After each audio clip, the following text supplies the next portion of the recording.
It's Bigfoot Collectors Club with Bryce and Michael.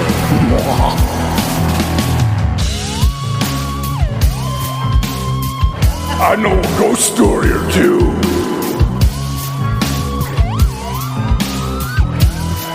Let's do this. Hey everybody, welcome back to Bigfoot Collectors Club, the show where we talk to amazing guests about the personal paranormal history and share stories of high strangeness. You changed your voice between this and the last recording. Because now I'm sexy now. Oh, boy. This is my show, my house, my sexy voice. Dude, you're in an airport. Yeah, we are coming to you live from Salt Lake City Airport. International.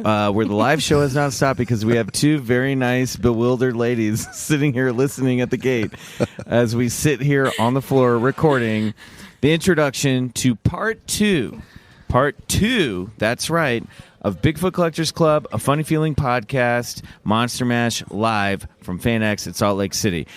Before I go any further, I'm your host, Michael McMillan. With me always is Bryce Johnson, your other host, and our super producer, Riley Bray. And guest stars galore from a Funny Feeling podcast, Marcy Jarreau and Betsy Sodaro. So if you're listening to this and you haven't listened to part one of Bigfoot Collectors Club and a Funny Feeling podcast, Monster Mash Live from Salt Lake City FanX Comic Book Convention, it was dropped yesterday on a Funny Feeling podcast. So go over there, listen to that. It's fun. We're on it a ton. Oh, yeah. And then come over here and listen to this, part two. And then stay tuned, because after the live show ends, we're going to have a special interview with a fan telling a fun paranormal story from live on the floor. So go listen to Funny Feeling, come back here, listen to part two. Too much work. Stick around. No, it's real easy. It's on the same device you're using right now. Do what you want. I don't know. No. You want them to listen to your show. I feel bad. Go listen to their show. It's great. We'll be there. It's a mashup, classic comic book crossover. Here's part two of Monster Mash Live.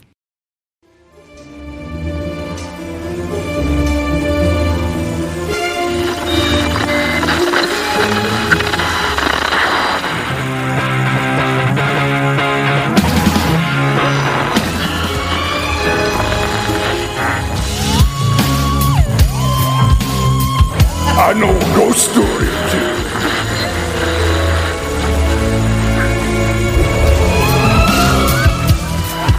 Let's do this.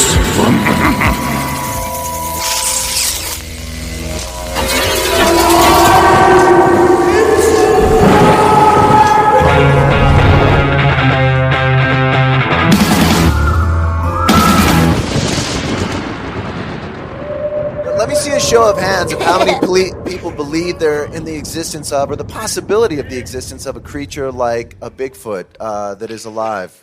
Nice. Oh, this is a great show of hands. Well, that is the perfect segue, Bryce, because if you listen to Bigfoot Collectors Club, there's a game we like to play with our guests. Yeah, perfect. All right, this is a game we like to call Bullshit or Believe It.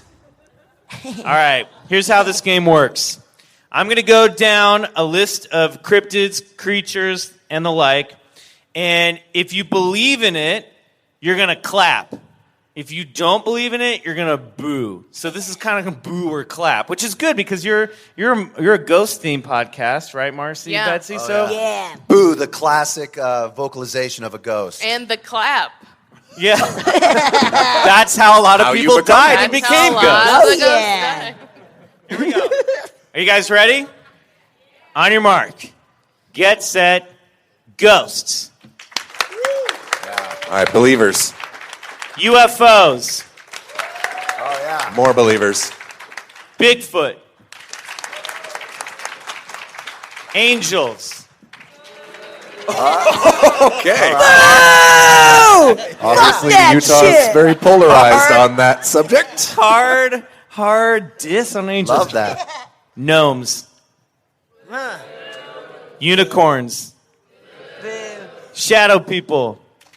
All right. Yeah, we heard a few shadow people stories The only today. time shadow people have gotten applause. That's all we've wanted. Loch Ness Monster. Oh, they didn't Fuck like your believe. first segment. They believe it still, yeah. Little gray aliens. Okay. Yeah. Mixed We got bag. that Mixed was a bag. mixed Mix, reaction. mix. Yeah. Dog Man. Parallel universes. The Loveland Frogman. Just a hushed, questioning say- silence. Stump. That's real niche, I think. Well, It's some so of these are niche. creatures we've covered on the show. He is Right. niche. She's Michael a local added it. frogman that people saw in Ohio in the I'm not happy about that one. 70s. You get over it. Mermaids. Oh, we got a couple believers. They're I believe in manatees. strong. I just They're pictured- manatees. I just pictured Yeah, I just right, pictured right. Ariel getting pummeled with Rotten Tomatoes. Heaven. Mix. Mixed bag. Mixed bag. Hell. Boo. More Also people mixed bag. believe in hell than heaven, though. Yeti. Yeah, I like Yeti. Venusians, a.k.a. hot blondes from Venus. Some of my want-to-believes out there, maybe. ESP. Absolutely. That's a proven thing. Chupacabra. Sure. Okay. Demons. Split right down the center. Atlantis. Yes, sure. Leaning One towards guy in bullshit. one guy in the back in an Aquaman t-shirt. It's like, hell yeah. You know it does. Bat Squatch. Yeah. I'm disappointed in you people. Someone wanted to clap, but they were too embarrassed. You, sir, you stand up and you clap and you be proud of your beliefs. Life on other planets. Unanimous. World peace. This is the one and only time world peace has now been booed. Peace in the multiverse. It's possible. All right, you know what? You guys did a great job. Give yourself a round of applause. I like the Bigfoot believers. I like the UFO believers in here. This is good. Also, I realize this is a great pander to just get people to applaud for us. Yeah. We got to work this into the show more often. All right, guys. It's come to that time of the show. It is time for this thing to work again. This is the segment we like to call High Strangeness. Ooh, I love that. All right, here we go. All right. So, like I mentioned earlier, Utah, I looked up cryptids and creatures around Salt Lake City, and I got to tell you, something is up. I found stories of big cats and Thunderbird sightings. Bigfoot. He's like, what's big? Bigfoot lurking in Provo. Kangaroos where there aren't supposed to be kangaroos. This is a thing I found out. You guys have kangaroos here because some jackass in Wyoming let them out to mow the lawn, and now they're everywhere, I guess. A giant purple snake lurking around Salt Lake that has a scar over its eye and eats people. I found that on the Mysterious Universe website. Couldn't find a name of it or find any other witnesses. Hey, come on in, guys. You don't have to stay. This is a paranormal podcast. You can come hang out for a little while. We're going to talk about monsters. Shaka back, bro. There was also some old-timey dude who once in the 1800s brought whales out from the ocean in giant wooden tanks and then dumped them in Salt Lake in pens in a very archaic version of SeaWorld. Oh, God. Whoa. And it was like a pioneer SeaWorld. He was like, because they were disappointed because nothing, there aren't any, a lot of fish in Great Salt Lake because of the saline. And he's like, I bet I could put a couple whales in here. And the whales broke out of their pens and swam off. And people, I see a hand. I'll ask you about this real quick. And people thought that maybe they went away and died. 30 years later, they found these two whales living their lives in Great Salt Lake. And then whalers came out and hunted and killed them. Come on. People are bad. Do you have something to add, young sir? Come up to the front. What's your name? Chase. What's up, Chase? Chase. It's actually interesting you mentioned that because on late nights, I just look up random facts on the internet, like what everyone does. That's basically what started this podcast. Yeah. Exactly. Be hosting this show. Yeah. What I've discovered was Utah actually has a no whaling law, and after hearing that, it's like now that law makes sense. Yeah. That's strange. Yeah. I think Washington State has a no hunting Bigfoot law too, because people were going out with guns hunting for Bigfoot, so they made a law. I think Bigfoot is a recognized species in the Washington State. No, Field they're Guide. trying to make it. Yeah. No, I Claudia think- Ackley's trying to make it happen. It's not on the it's not on their wildlife register yet. What I'd a argue weird with you on argument. that. No, This they're is such trying to- This is the first time this argument Actually- has ever happened. Just do your story, Mike. Anyway, I just wanted to let you guys know the Great Salt Lake was the setting of the dark prequel to Free Willy. This place is pretty weird, so I had a lot of fun narrowing it down to a handful of amazing cryptids for tonight's installment of High Strangeness, Creatures of Great Salt Lake. Hell yeah. And around there.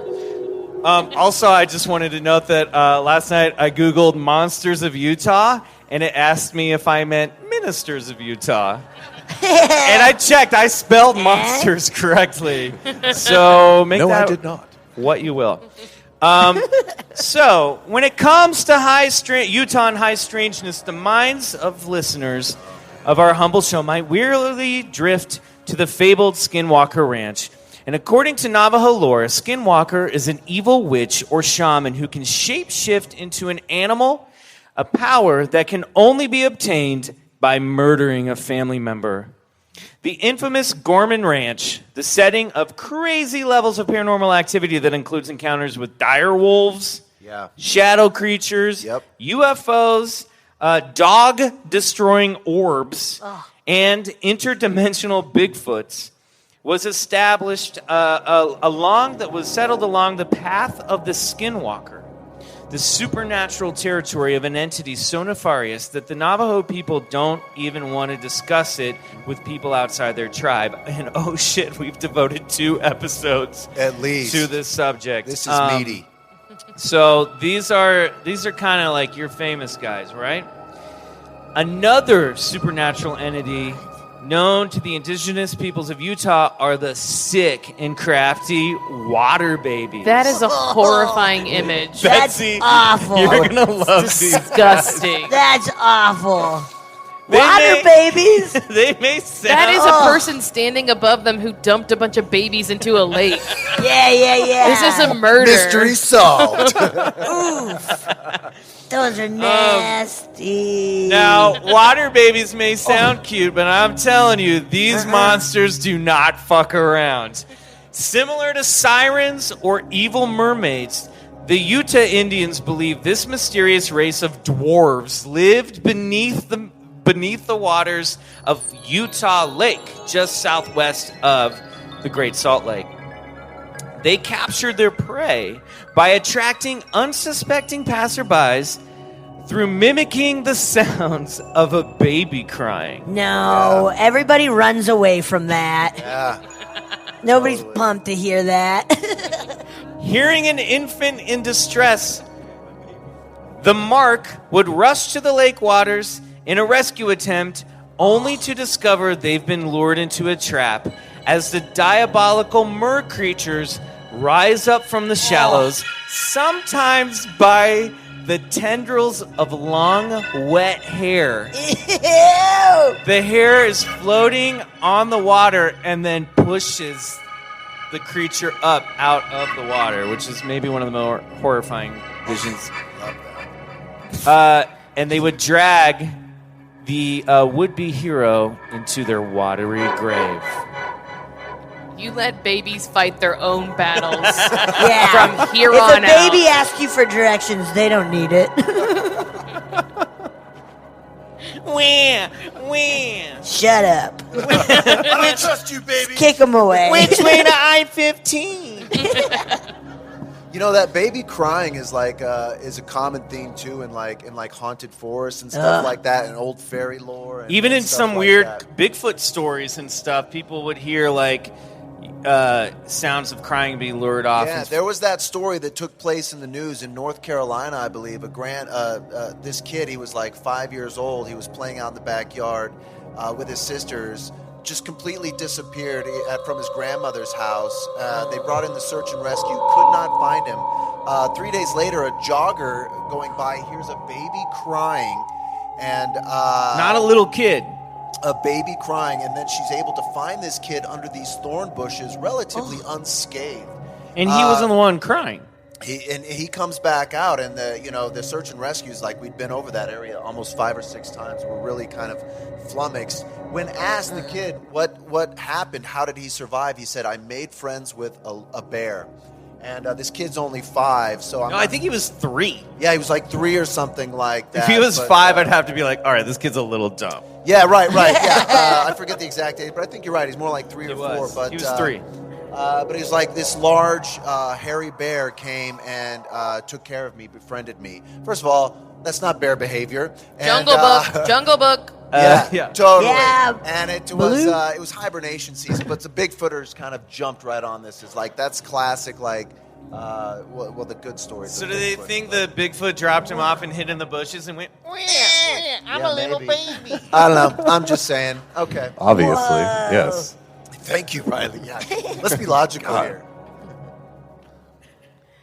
the North Shore Monster? Whoa. Hidden closer to Salt Lake City, the North Shore Monster of Great Salt Lake was first spotted in the 1840s by one Brother Bainbridge, who described seeing a monster with a dolphin-like body swimming near Antelope Island.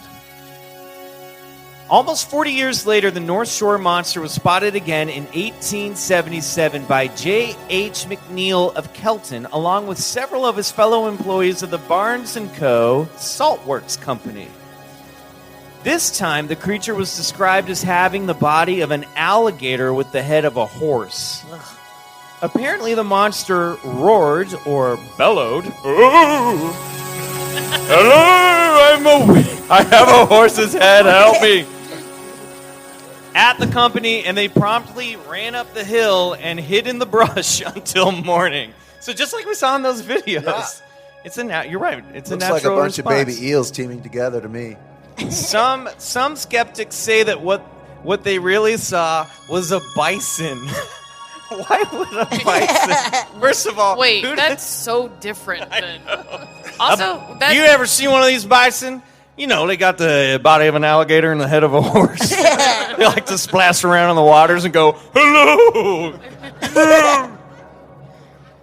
You think they were doing a lot of like opium back then? Wasn't that Maybe. a big old thing to do? I don't know. These were upstanding Mormon colonists. Oh. They were trying to like found Utah. Oh, okay. Yeah. Never mind. And they brought a lot of opium with them. Hell yeah. Hell yeah. How do you... Yeah.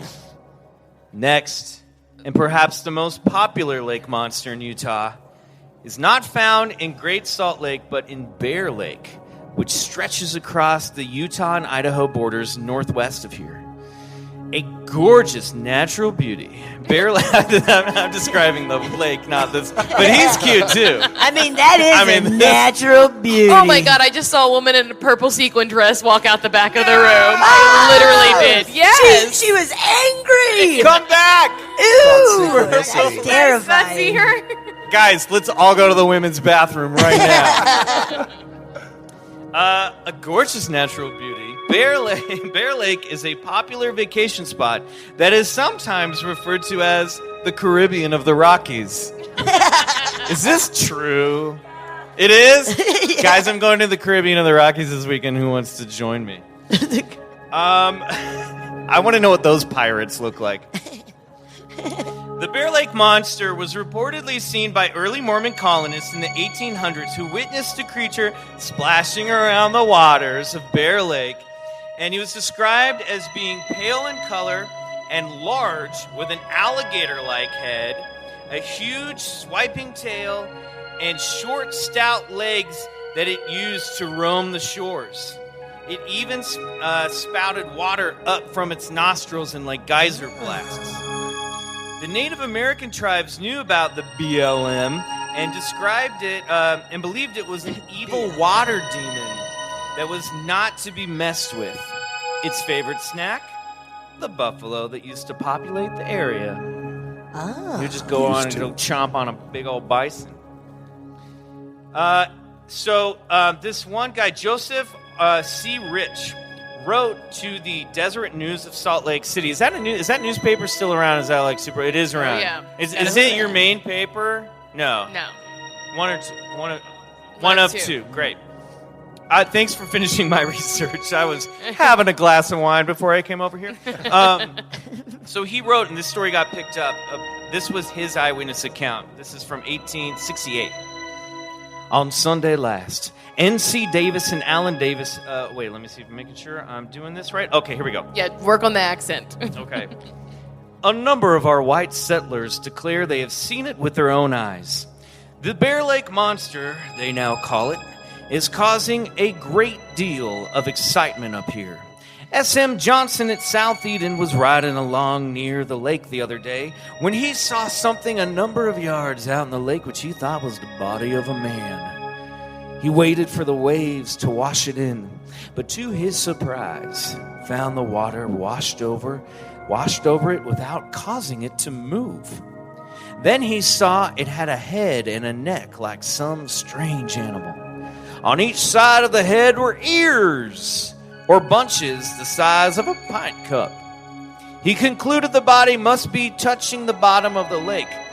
By this time, however, Johnson seems to have been leaving the place so rapidly, he failed to observe other details. So there you go. Again, the spot and run. That's what it's called. The next day, 3 women and a man saw a monstrous animal in the lake near the same place, but this time it was swimming at an incredible speed. According to their statement, it was moving faster than a horse could run. On Sunday last, N.C. Davis and Alan Davis of St. Charles, Thomas Slight and James Collings of Paris. You do not need to remember these names, by the way. They will not come back. But with 6 women. I love that he just named all the men. He was like, and there all were the 6. dudes, and then like 6 things that can carry a baby. That's all it matters. They were wearing flip-flops and thongs. We're returning from Fish Haven when about midway from the latter place to St. Charles, their attention was suddenly attracted to a peculiar motion of waves on the water about 3 miles distant. The lake was not so rough, only a little disturbed by the wind. Mr. Slate, whatever, I don't know how to say. I'm writing it. I know how to write it. I don't know how to say it. Says he distinctly saw the sides of a very large animal that he would suppose to be no less than 90 feet in length.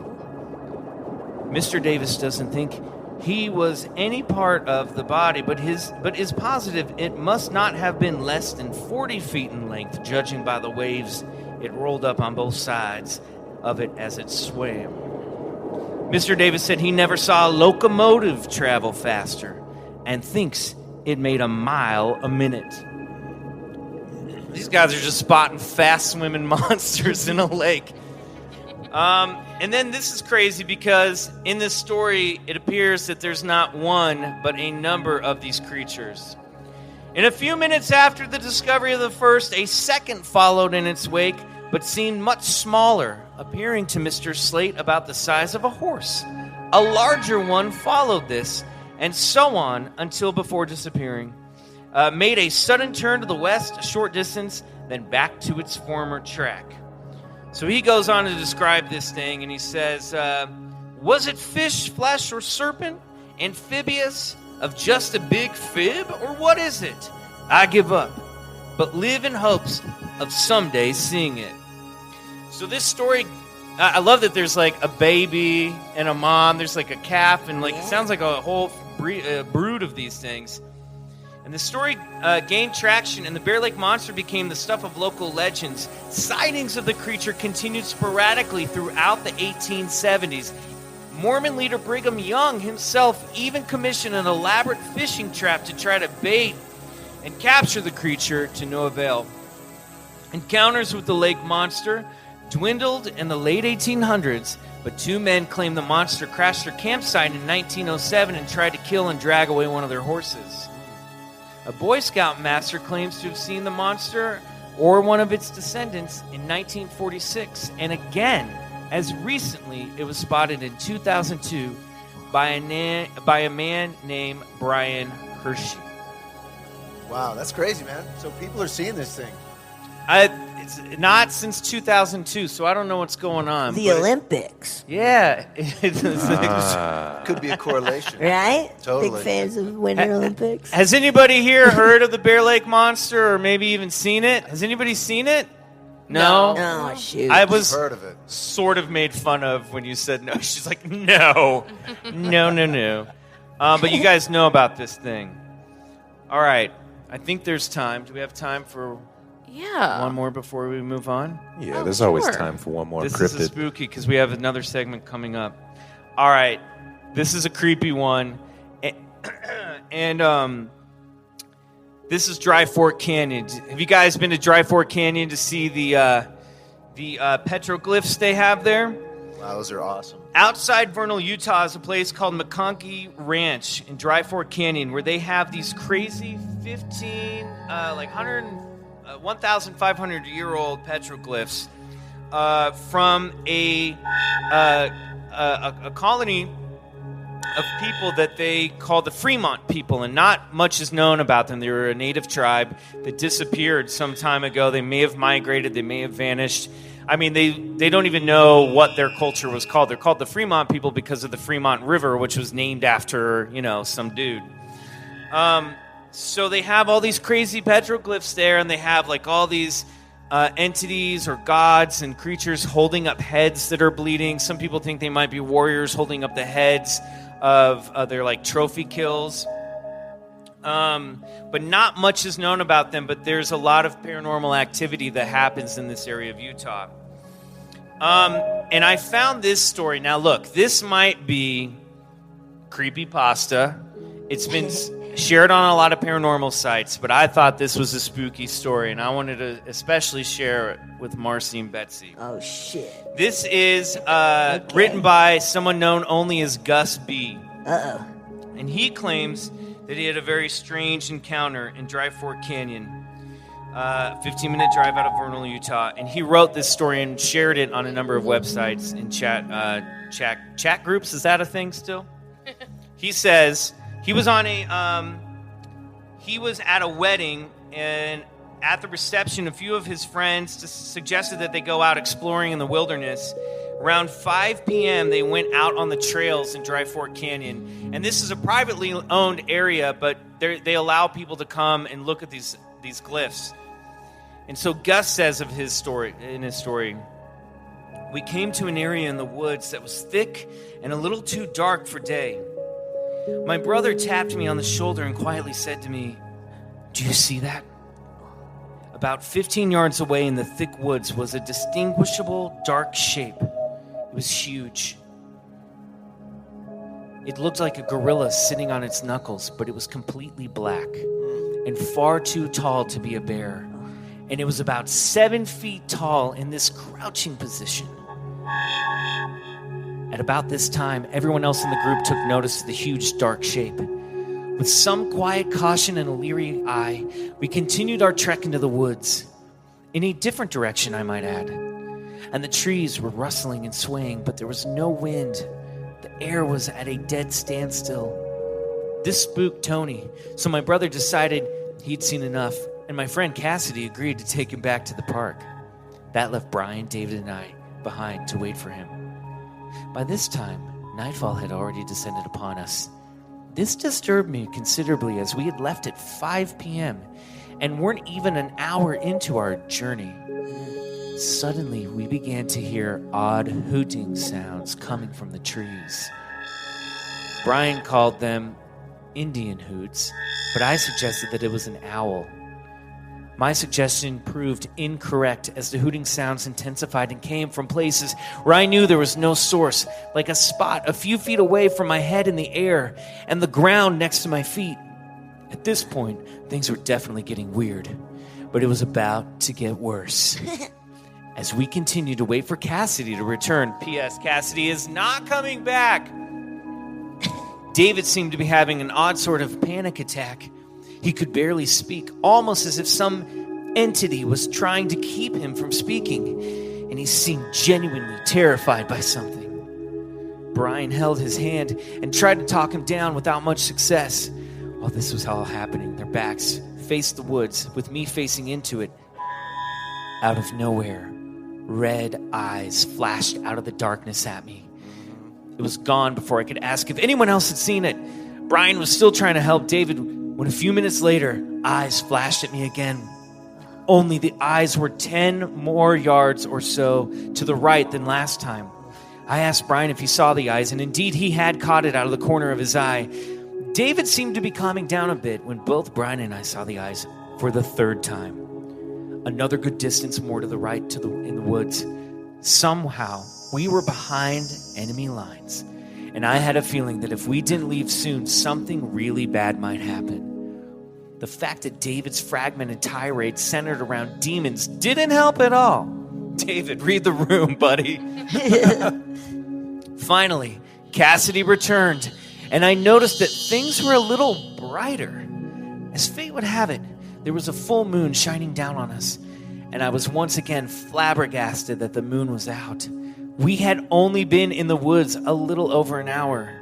Cassidy then asked us if we wanted to continue deeper into the woods. Brian, David, and I all agreed that it was best we return to the park. As incredible as this sounds, things would only graduate into further realms of oddity. So they're saying as he made our retreat from the area, trees began to sway again as if blown by a strong wind, even though there was no wind. At this point, he writes, we turned to see a number of grayish, white humanoid figures running along at a good clip.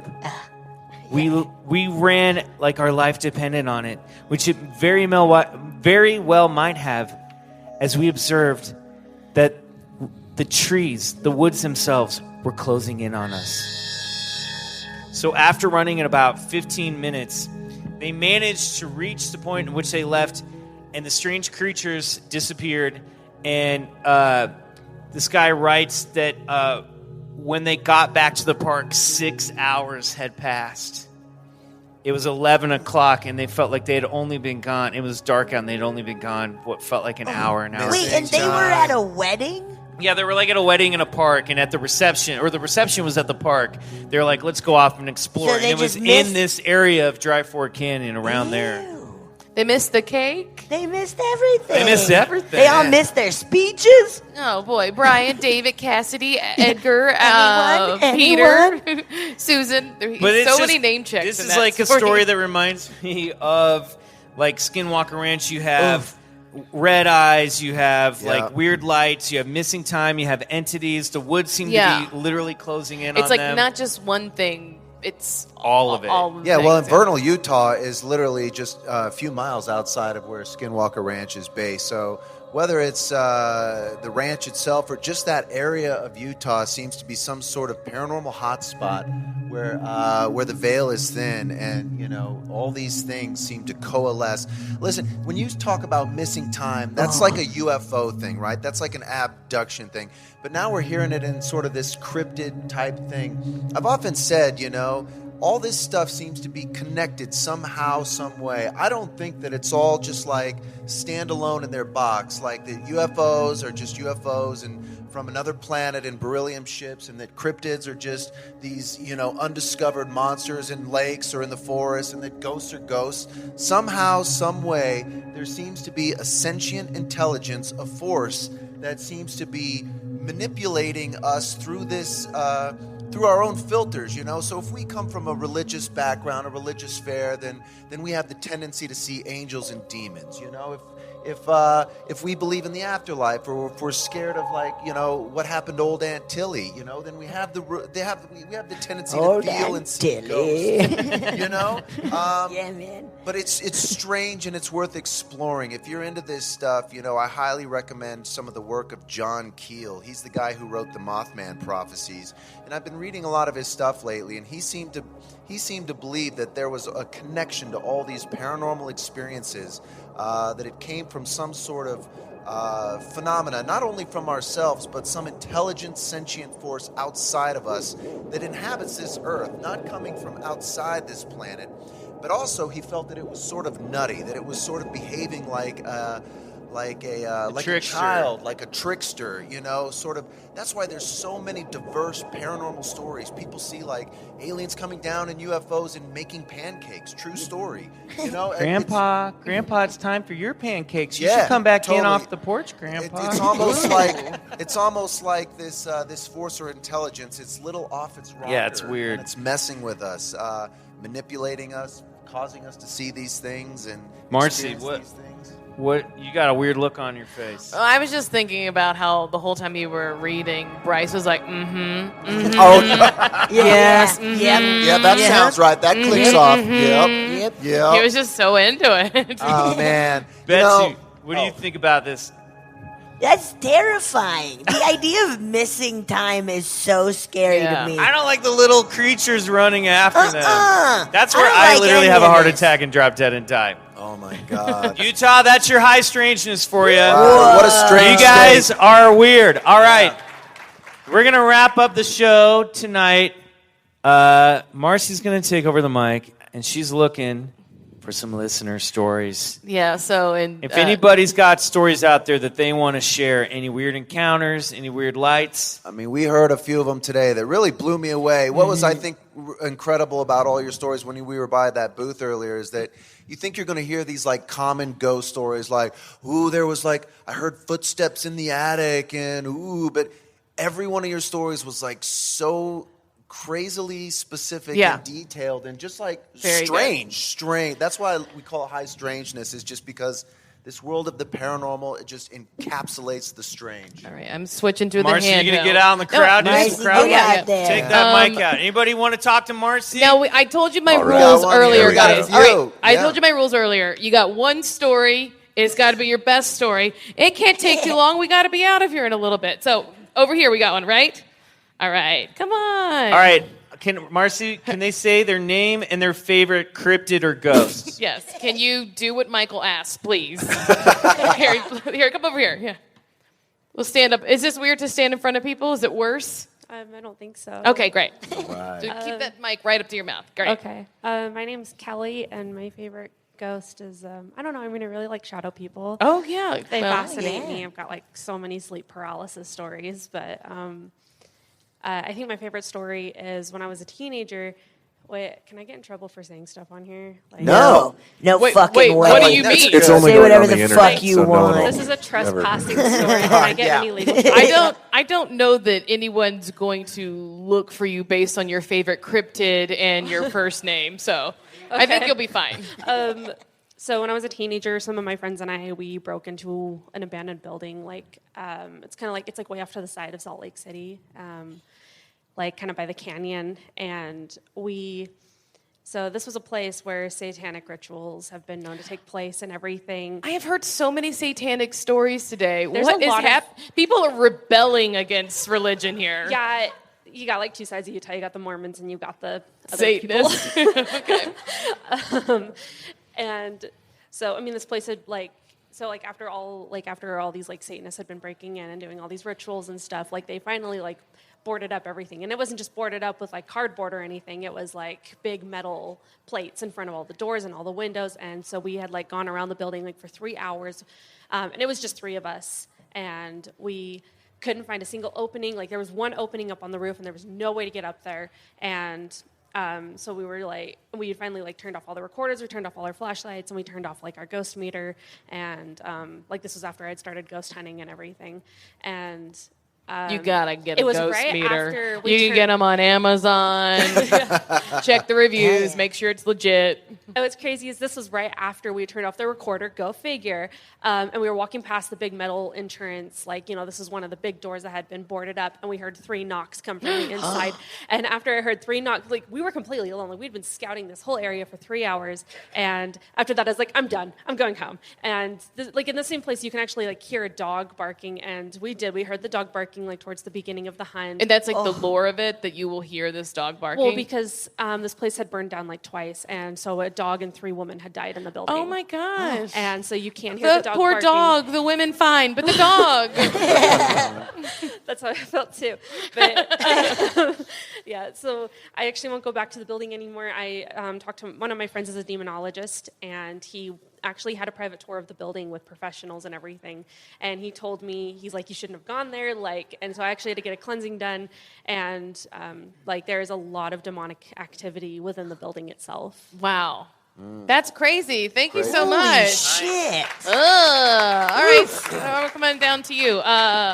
You gotta watch out when something knocks 3 times. It's business. It's bad. It's either the cops or a demon. What's your name, sir? Brian. Brian. Tell me, what's your paranormal story? Okay, so I was 15, minding my own business. As 15-year-olds are known to do. Be in my room! Just completely destroying a toilet. Hell yeah. Were you Good comedy. Now we're talking. No, I'm just kidding, I'm he just wasn't kidding. in a bathroom, It guys. wasn't in a bathroom. My family and I had just moved into a new house, and I have 2 younger brothers, and they shared a room. And Losers. Yeah, losers. And my youngest brother, just wasn't able to sleep, for several days. And he was like, I see somebody at the foot of my bed. Yeah, and so my mom was, freaking out, okay, what's wrong with you? Do we have to take you to a psychologist or, some sort of craziness? And then my other brother stopped being able to sleep, too, and started saying the same thing. And so it was this whole mess of, what's going on? And everyone was like, oh, they're just, feeding off of each other's, feelings because they're freaking each other out being in the same room. And then I was laying in bed one day, and I was just, staring up at the ceiling, and all of a sudden I hear just, Bray! And, jumped out of my bed, just, freaking out, ran to my mom, because I might be 15, but I was still a mama's boy. And I was like, help me! And then my grandma came out, did some sage stuff, and then it ended. That's it? Yeah. She should have done it earlier. I know. That's crazy. Turns out, just a bunch of juvenile eels. Just Wow. That's a Knows how to callback. do it. That's a callback. Two callbacks. Comedy. Two callbacks. All right, we have another story. All right, over here. Love it. Here Yeah, you that go. sage seems to help.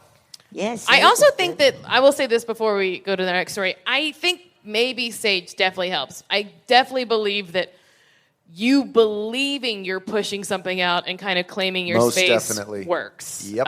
Agreed.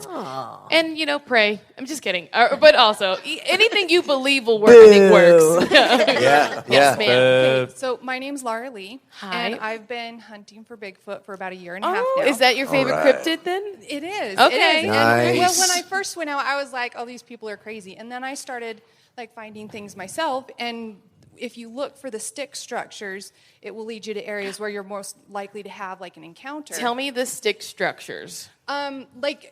You go up on the mountain into a weird place, and you see logs or sticks that have been piled or gathered in really unusual ways.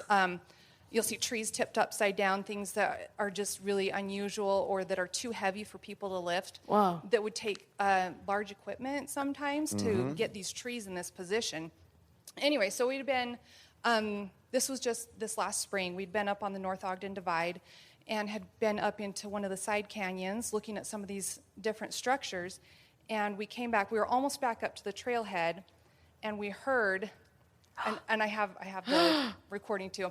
I was frozen, and so I didn't want to sling my pack off and get my phone out, but there was about 7 of us, and so they recorded. Can I play it for you? Are you telling us Hold we're it up about to to the mic hear there. a Bigfoot vocalization? Yeah. Turn it up. Sweet. All the way up, yeah.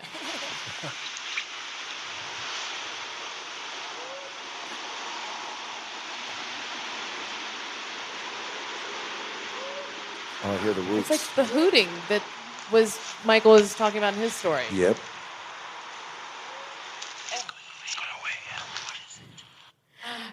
That's crazy. And we had all been up there camping for a couple days, and we'd all heard owls. And that doesn't sound like an owl. And I thought, and Sounds like a Bigfoot. I'm very much a skeptic, and so I'm like, okay, well, maybe it's an owl, or like, what was it? And I spent weeks afterwards, even like going on the internet and comparing all the known owls, and even owls that are not from this area. Using sound hound to try to. Yeah. Yeah. And there was no people up there because, the canyon's behind us. And when we came up in the parking lot, we were the only ones there. Oh. And so I know it wasn't people. Yeah. And on our last squatching trip, we heard the same sounds again in another area. And I'm like, it sounded like a human voice. Right. I don't know what it was. I'm not going to say it was like a big ape person because I will. Personally, I think that's ridiculous. I'm still very much a skeptic, and yet I've been in these areas and I've heard things that I cannot explain. Now, do you think, and this is sort of a blanket question for anyone who's had paranormal experiences, that once you've had one encounter like that the second one comes a lot faster than the first one did? Well, once you have one, then you're looking for it, and you're paying attention, you're more open to it. And I was getting myself out there in the forest, and you don't get Squatch encounters if you don't go out in the forest. So, I started going out there a lot more. And the second one that I was driving down the road, and I thought, oh, that log looks kind of funny.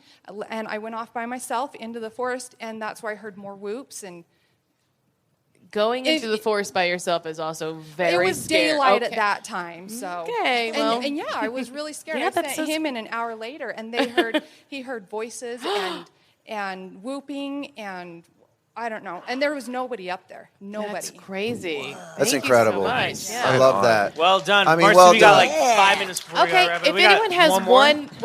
maybe one more? one more All hand. right. Real quick one. I'm going back there. Some of these tree structures she's talking about, like these are like, sometimes like 100-pound sticks or logs, and they're broken up high. They're literally snapped, so they're not cut. They're not, broken off, but it's like someone just grabbed them and, broke them. But all right, name favorite cryptid. My name is Angie, and I don't have one. I love it all. Love them all. Who could choose? Cryptozoology is okay. Feral children too. It's a problem. Okay. Betsy was one. Okay, my story. I'm from Bear Lake, so I hear a lot of the whole Bear Lake monster stories. We've got a lot of those up there, but I'm going to actually tell you one that nobody really knows about that actually happened. It's not a Bear Lake. Inside scoop? It's not about the Bear Lake monster. So if anybody's really familiar with Bear Lake, I'm from the Idaho side. I'm from a little town called Paris. And my mother and father-in-law lived up Paris Canyon. They were the only ones that were living up there year-round. People would stay there during the summertime, but during the wintertime, snow gets really, really heavy, and they would have to snowmobile in and out some of the time because it's just so harsh up there. That's also rad. So they were charged with taking care of the power plant that's up there. Did they work there normally? So my father-in-law worked for the power company. They're like, you guys take it. I can't deal with this anymore. We don't want to take care of it anymore. Yeah, so that was his job. And during the fall, my mother-in-law would drive back and forth to work. And one night at dusk, she was driving by, and up Paris Canyon there are these little where they took away the mountain to do the road through, little cliffs, but not really cliffs, but they're tall. They're taller than your car, like a big truck. And when she was driving by, it was right at dusk. It was very, very dark. She could see out of the corner of her eye a monkey climbing up the rock.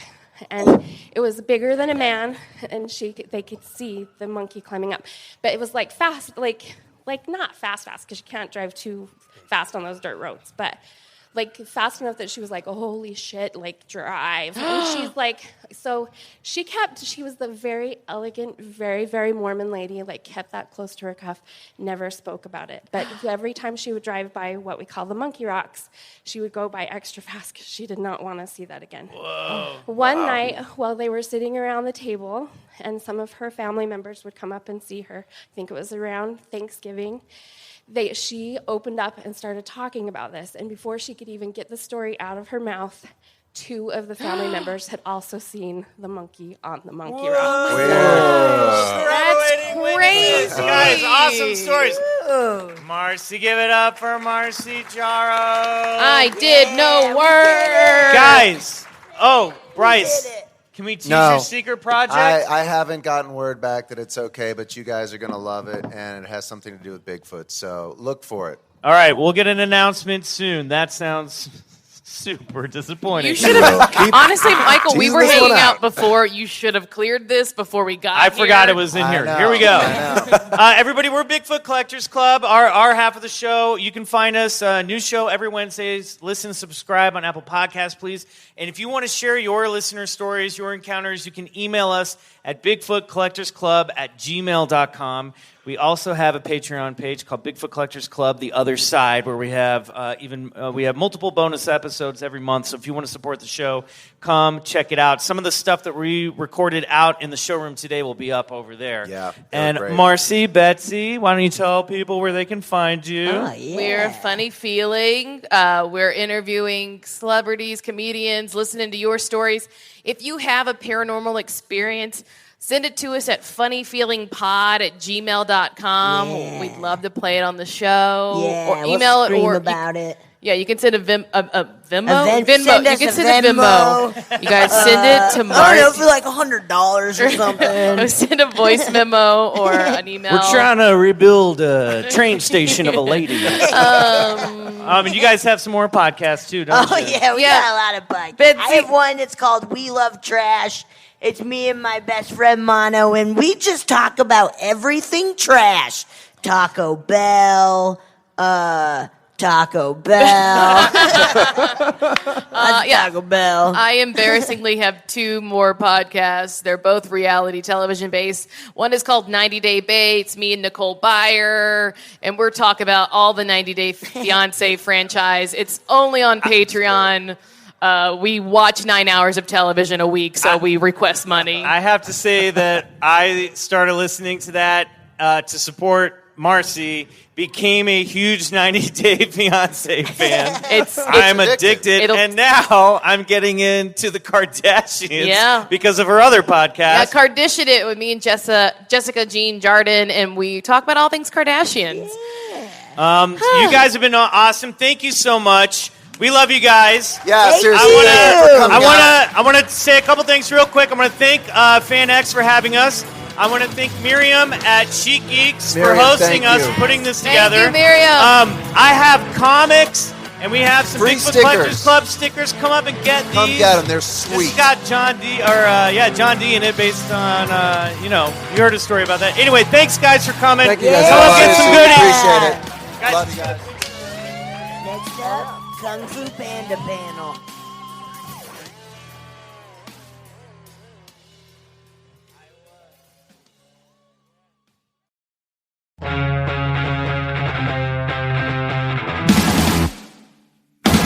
All right, well, we're here today with some anonymous members of the 501st Legion, Vader's First, Stormtroopers, and it turns out in a galaxy far, far away, paranormal occurrences happen all the time. What? So do you guys have any paranormal stories? I do. It's kind of, I'll try to keep it not too long. So several years ago, my brother and I went out to Los Angeles to a Lord of the Rings Oscar party, and they held it at an American Legion hall that was right down the street from where the Oscars were being held. And later that night, Dominic Monaghan and Billy Boyd and a few others from the Oscars came down and joined the Lord of the Rings party, and we were there. And I love this already. We already have hobbits involved. Yeah. This is great. So my brother and I were dressed as hobbits that night for the party. So we had our green capes and our feet and everything. We did the whole thing decked out. And so we got pictures with Billy Boyd and Dominic. And then later we got another photo with Billy Boyd and his band, because his band, Beatcake, was there playing for the party. And when I got home and got my photos developed, my photo with Billy Boyd has a little glowing orb right in front of his face. Yeah. So, and I talked to my brother is an atheist, so he's not sure about afterlife. I'm like, there it is. There's proof of ghosts right there. I'll take and it. Although we didn't feel anything or notice anything that night, Yeah, it was totally in our photo. But so. and you said it was at an old American Legion? Yeah. Because I just feel like buildings like that, especially where like a lot of people gathered, over time, tend to attract a lot of spirits like that. Yeah. So that would make sense. And, maybe an old veteran, someone that did something actually important, Yeah. was trying to maybe block a It's like, shot what are of all these ants doing here? Yeah. This is where I come to relax after fighting for my country. Yeah, exactly. Exactly. Oh, that's awesome. So that's about it. So That's yeah, good. Not everybody has a good orb I story. love a good orb story. So How about you, sir? I don't have an orb story, but I was down by Mercury, Nevada, which is just outside Area 51. Oh yeah. I'm going to say maybe 20 years ago, and I was driving a transport. A troop transport? Yes. Yes. This was a clear night, full, maybe 3/4 of a moon. Lots of light, no aircraft in sight anywhere, and all of a sudden the transport started to shake. Extremely loud boom, and what looked like a craft of some sort just came down. I don't know, straight down from above us. Just buzzed the top of the transport and zoomed off, and all we could see was lights. Could you see a pattern in the lights? No, it happened so fast, and it felt like it was so close to us. It felt like it was shaking the ground. So we're looking at the ground first. Oh shit! How many people were in the transport with you? How many people were in the transport with you? 3. So they all experienced it too. Yes. Wow. What do you think that was? If you had to guess. I don't. I'm saying a Star Destroyer. Yeah, it was definitely a Star Destroyer or a TIE at least fighter. one of those like Republican cruisers. Yeah. Right. What if you had to guess, would you say it was military, or do you think it was something from? No, there's no way it was military from this planet. Wow. Incredible. Military Dude. possibly, but not from this planet. Dude, Nice. second UFO. That's wild, dude. That's a That crazy is thing. scary and rad. Awesome, guys. Well, thank you for sharing your story. Wow. I really Love appreciate thanks both for of having those. us. You guys look legit. Uniforms. Yeah, nice. These are uniforms. Yeah. Oh, my bad. Uniforms. Shit. That's great. Dude, that was awesome. That was like a legit UFO story from a stormtrooper. I love it. Great.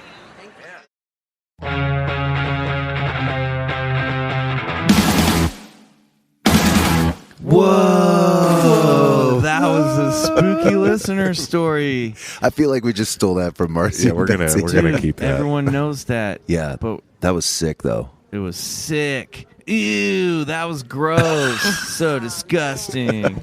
That was really fun. Thank you to all our fans who came out to the show. I want to thank FanX for hosting us. Wait, I'm going to and do it my Michael. I read a book. Guess what? Joke's on you. I don't read books. Oh, wait, I'm Bryce, and I read a book. Yeah, Bryce reads all the books. Michael reads books with I read pictures. Internet books. Yeah, with pictures. Only the comic picture books. I do read books. Thanks, guys, for coming to the show. Thank you for sharing your listener stories with us. I want to thank Funny Feeling Podcast for joining us on this live show. Most this definitely. was a blast. And we got tons of live listener stories from the floor of the show, and we're going to throw all of those stories, including a couple stories from 2 stormtroopers. Yeah, you're not going to want to miss these. These stories were crazy. I was really surprised at how good they were. They're going to be up on the Patreon right now. So if you subscribe and support Bigfoot Collectors Club, the other side, go over to the Patreon. We got a crap ton of new content waiting there for you right now. Bryce, you want to say anything before we go? Yeah, no, check it out. Tell us what you think. Comment on our Instagram page or on our Patreon and let us know what you think. Yep. And as always, follow us. Rate us and review us. It helps. Review us on Apple Podcasts. Yeah, we're trying to move up those charts, people. Yeah, I want to thank everyone at Campfire Media. You Get guys, regressed. we charted, you guys, and it's all because of you. Oh, thanks for charting us. That's right. We made it up to 161 on the Apple Comedy podcast charts, which is really that's crazy. It means a lot crazy. to us, and it 100% only happens because of you guys. So thank you so much for listening, for rating and reviewing. We love you guys so much. Awesome. Marcy, you want to send us off? Betsy left. She's over it. Betsy bought a book in the airport and gave up on podcasting. This lady's telling us it's time to board our flight. Guys, These road shows are great. Thank you guys for having us. And Marcy, we're so happy we had you. We love you. I second that. And Betsy, we love her too. Yeah, she's on her phone. Even though she's become a school marm. She's got to read one of her bodice busting books. Yeah. Until next time, don't shit your pants and get regressed in the woods. Close enough.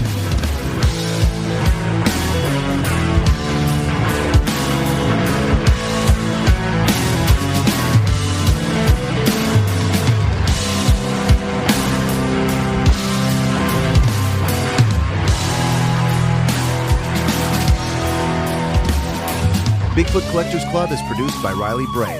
Our theme song is Come Alone by Suneaters, courtesy of Lotuspool Records. If you like the show, please rate and review us on iTunes. It really helps get the podcast to more listeners. To support the show, check out our Patreon page at patreon.com/Bigfoot Collectors Club and unlock multiple reward episodes every month.